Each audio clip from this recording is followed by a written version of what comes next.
Khalwale, Majority Whip. Thank you, Mr. Speaker. Mr. Speaker, sir, without looking like I'm repeating what my colleagues have said, you really deserve to be congratulated for this industry. And I will tell you why in the next 5 minutes.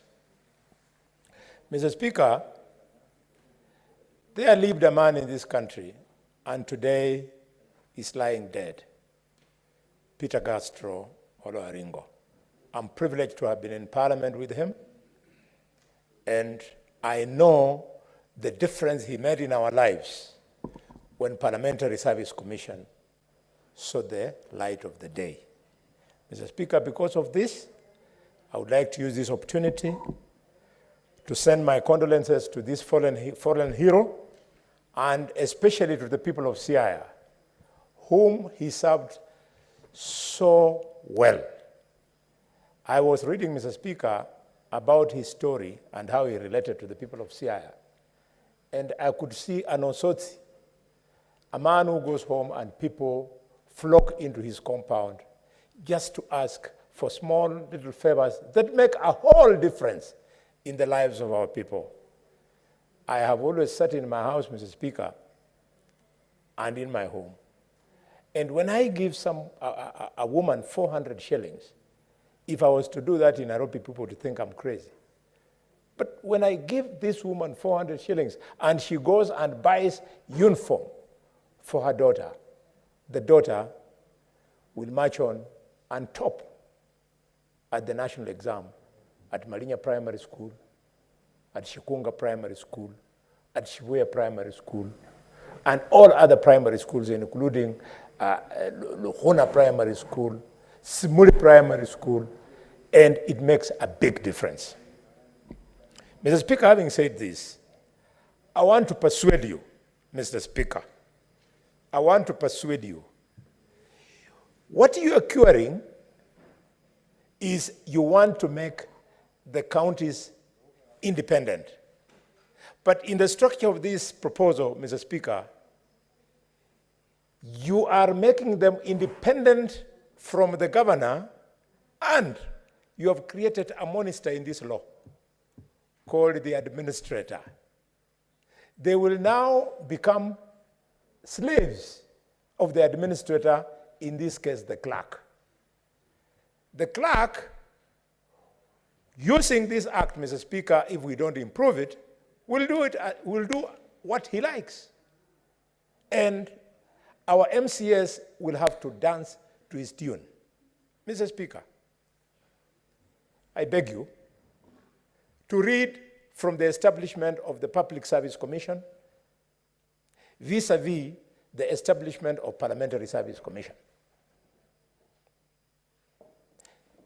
We borrowed one from the other.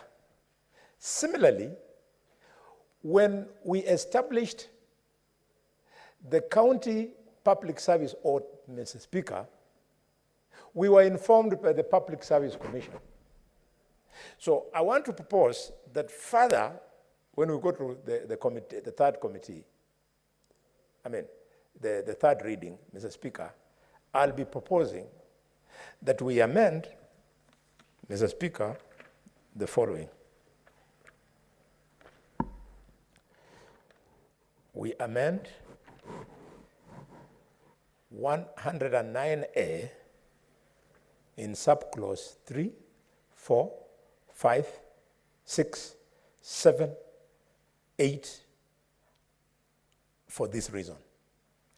That everywhere you have put the word administrator, Mr. Speaker, I will be requesting you, and because this is your bill, you should agree, I'll be requesting you that the word administrator, we replace it with a County Assembly Administrative Board.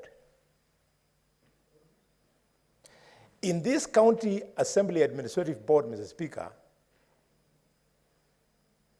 which replaces the administrator, then the Speaker of the County Assembly becomes the chairman.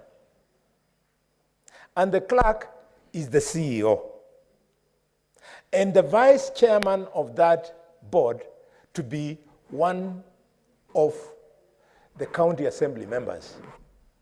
Then both the opposition in the county assembly and the majority in the county assembly will propose an equal number of people, the equivalent of our commissioners.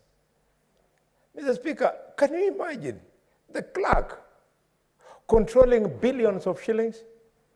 How powerful it's going to be?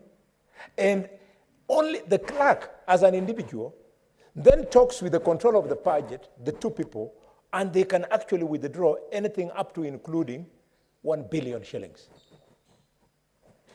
And given that this is a fund, it means that the money going into this account will not go back to the National Treasury.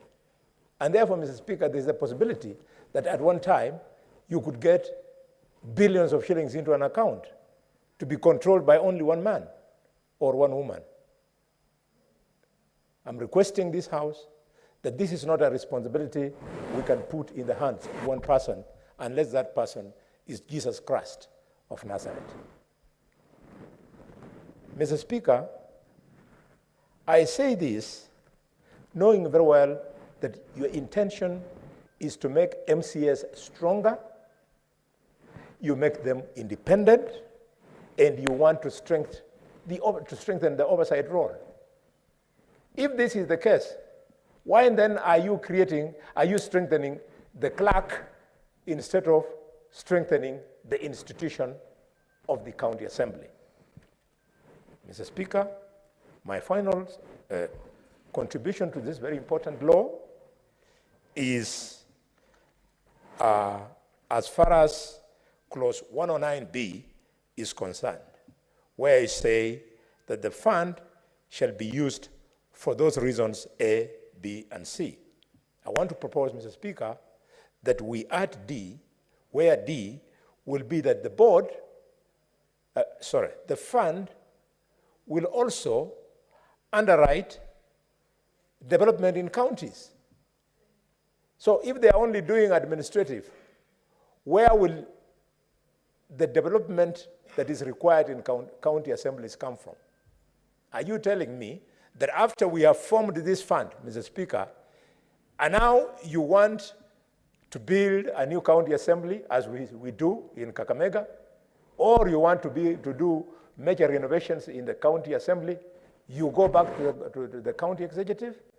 That would be the wrong way of doing law. So I propose that we add subclause 109BD to address this. Having said that, Mr. Speaker, allow me to make one running comment on the state of counties vis-a-vis how our governors and MCAs are working. There has never been greater deceit in this country. There has never been an opportunity for greater connivance to steal as what is happening in some of our counties, Kakamega being one of them. Mr. Speaker, in my county, we ran a project running into billions, Mr. Speaker, the so-called the 10-mile per ward project. And Mr. Speaker, millions of shillings were sung in, and when you go to Kakamega, there is no single 10-kilometer road project that is complete in any ward. Mr. Speaker, our MCAs, especially in Kakamega, have been reduced to cheering squads. You go to a public function where you are sharing the platform with the governor, like in the case of Vihiga, where young Osoti has expressed interest in running for governor. Mr. Speaker, the MCAs will not even wait for Osoti, if it is in a funeral, to say, my name is Senator Osoti, and I have come to pay my condolences. They just start wailing and booing. And because, like in Kakamega, some of the MCAs who are really vulnerable to this kind of are our nominated ones. So you see that they are actually hysterical. So I got one. If I mention her name, I'll be put to task. And ask her, why are you doing this? And she told me, my brother, things are so difficult that I was given 3,000 shillings. So for 3,000 shillings, an elected, especially an elected leader, screams herself hoarse just to earn that 3,000 shillings. I will do this for Mama Imbosa in Kakamega. Mr. Speaker. Do you want to be informed by Senator Beatrice Ogora? Beatrice is always very informative. I welcome. Thank you, Honorable Speaker. I just needed to